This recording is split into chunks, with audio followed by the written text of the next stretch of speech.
Quem tem disautonomia, principalmente do tipo POTS, que é a síndrome postural ortostática taquicardizante, pode se beneficiar bastante com esse aparelhinho aqui, que é o oxímetro. Você já deve ter visto por aí. Isso porque na POTS a gente tem bastante episódios de taquicardia quando a gente fica em pé, numa fila, por mais tempo, conversando, ou vai no mercado, fica mais tempo dando uma volta. Eu ando sempre com o meu na pochete.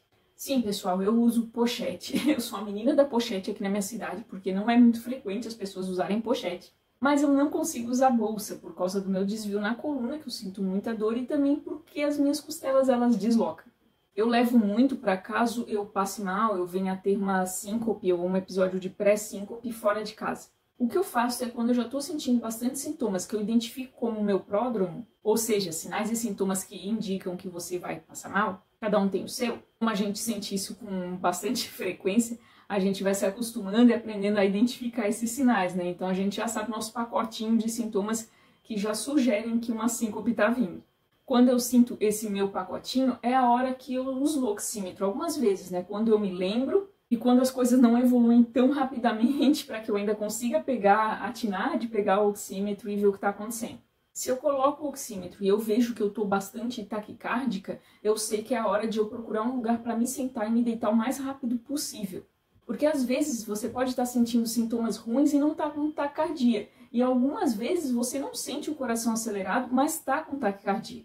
Eu não sei vocês, mas eu, por exemplo, muitas vezes, a maior parte das vezes, eu não sinto o meu coração batendo acelerado. O que eu sinto, que me sugere, que já me dá na cabeça que eu estou taquicárdica, é o cansaço extremo. Eu sinto assim um cansaço muito grande, uma falta de fôlego, quando eu começo a perder o fôlego para falar. Ou começa a me dar enjoo e bastante dor de cabeça. Então o oxímetro ele virou um parceiro para essas horas, para me ajudar a identificar as situações, qual o momento que eu devo realmente correr, me deitar para não causar não ter um episódio de desmaio, ou qual o momento que não estou com taquicardia, ainda dá para segurar os sintomas aqui, porque provavelmente nada vai acontecer de pior. E aí eu vou me aguentando, sabe, suportando os sintomas para terminar, às vezes, de fazer alguma coisinha. Eu tenho POTS e tenho síndrome vasovagal também. Então, quando eu estou me sentindo mal, com os sintomas e a frequência cardíaca ela realmente está alta, eu sei que existe um risco bem grande de eu passar mal, de eu vir a ter um episódio de pré-síncope pela POTS. E algumas vezes eu estou me sentindo mal, meio mole, meio perdendo as forças, não consigo mais prestar atenção, vejo que eu estou ficando meio fora de área. Aí eu confiro no oxímetro. Se eu vejo que a minha frequência está mais baixa, eu já corro também para me sentar ou me deitar, porque eu sei que talvez venha por aí uma queda de pressão. Porque no meu caso, a minha síndrome vasovagal é do tipo mista, então a minha queda de pressão ela acontece junto com a queda da frequência cardíaca. Resumindo, para mim, valeu bastante a pena ter o oxímetro. Eu não uso todo dia, mas eu uso com bastante frequência, principalmente assim quando eu vou pra rua, quando eu vou pra academia eu também sempre levo ele, e às vezes em casa quando eu tô passando mal eu também uso. Já faz anos que eu tenho, na época eu acho que eu paguei uns R$90.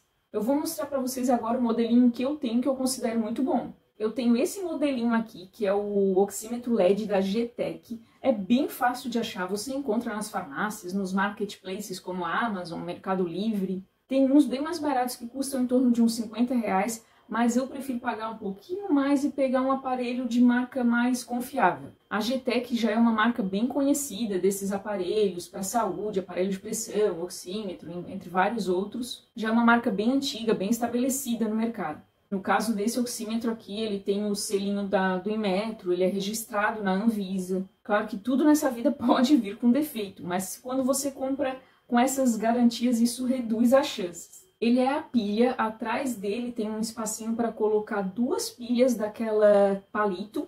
No meu aqui dura bastante, não é um aparelhinho que come muita pilha. Na caixinha vem o aparelho, uma capinha de silicone que é ótima para ajudar a proteger, e uma bolsinha de transporte que você amarra um cordãozinho e é muito boa para transportar por aí. Não é um aparelho assim bem sensível, é bom que você sempre transporte ele dentro dessa bolsinha. Aí vem também o manual de instruções que é bem completinho. O oxímetro de dedo ele é um aparelho que te dá 2 medidas, ele te dá a saturação de oxigênio e os batimentos cardíacos. A saturação de oxigênio é o tanto de oxigênio que está sendo transportado para os tecidos. É dado em porcentagem e o máximo é 100% de saturação. Vocês vão perceber que ele oscila bastante aí entre 97% a 99% de saturação, que é excelente, quer dizer que está ok. O ideal é que esteja sempre acima de 95%. Caso ele esteja abaixo disso, 93, 94, já é bom você ficar antenado. Se você tiver com sintomas como tontura, dor de cabeça, falta de ar, coisas do tipo, é melhor você procurar um serviço médico. Se estiver abaixo de 90, aí procure um atendimento com urgência. Mas assim, existem pessoas que têm uma saturação mais baixa e tá ok. Se você sabe disso, se é assim que funciona com você, se o seu médico já está ciente, tudo bem.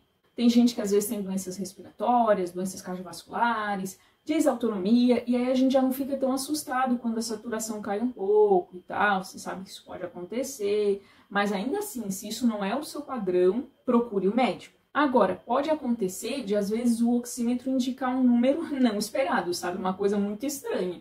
E aí, nessas horas, você também tem que levar em consideração que talvez ele esteja dando uma medição errada, por defeito no aparelho ou por fatores que podem estar interferindo nessa medição. Inclusive, aqui vai uma listinha de fatores que podem interferir nessa medição do oxímetro.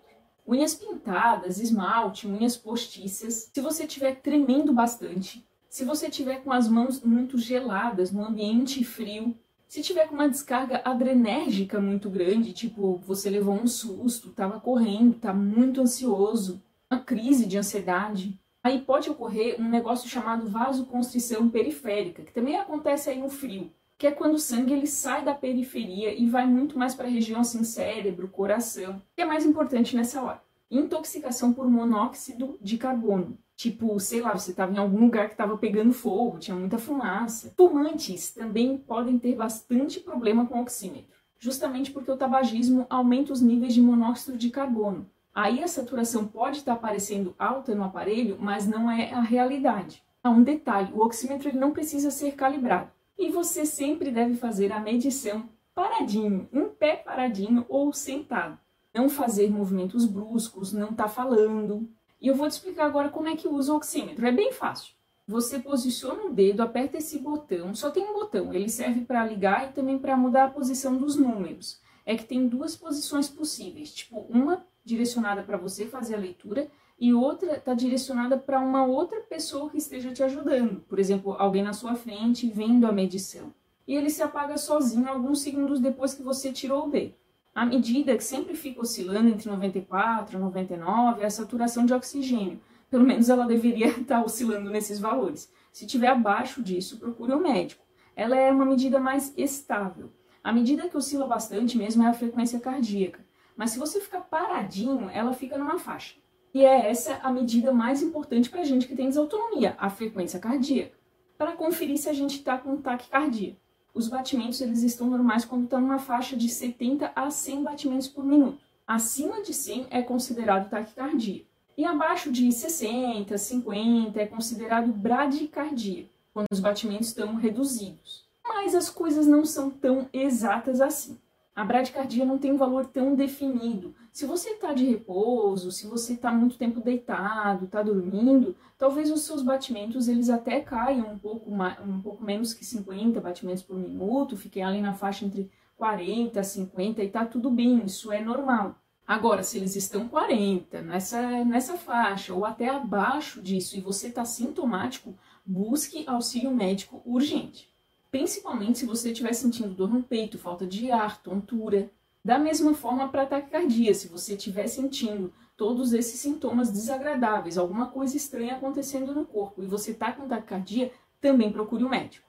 Só tem um detalhe aí, para quem tem desautonomia, essas situações de brad ou taquicardia, mais taquicardia, são muito comuns para a gente, muito corriqueiras. A gente já está muito acostumado com isso. Então, nem sempre que os nossos batimentos estiverem 170 batimentos por minuto, a gente vai procurar auxílio médico, porque isso acontece com a gente com uma certa regularidade, nós convivemos com isso e a gente sabe que isso tende a diminuir na hora que a gente deita, que a gente leva as nossas pernas, que a gente fica um pouco mais parado.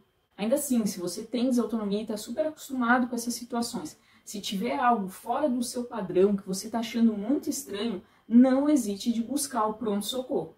Chegando lá, informe o profissional que você tem desautonomia e está bem acostumado com essas oscilações nos batimentos, só que agora a coisa estava se apresentando diferente e você achou melhor procurar um médico. Informe bem a sua condição, informe o tipo de desautonomia que você tem, os medicamentos que você usa e também aqueles medicamentos que você já sabe que não te fazem bem. Quanto ao oxímetro, eu vou deixar um link aqui na descrição da Amazon para quem tiver interesse. Se você for assinante da Amazon Prime, aí é uma beleza porque o frete é grátis. E se tiver qualquer dúvida sobre o oxímetro, é só colocar aqui embaixo. Um beijo e fui!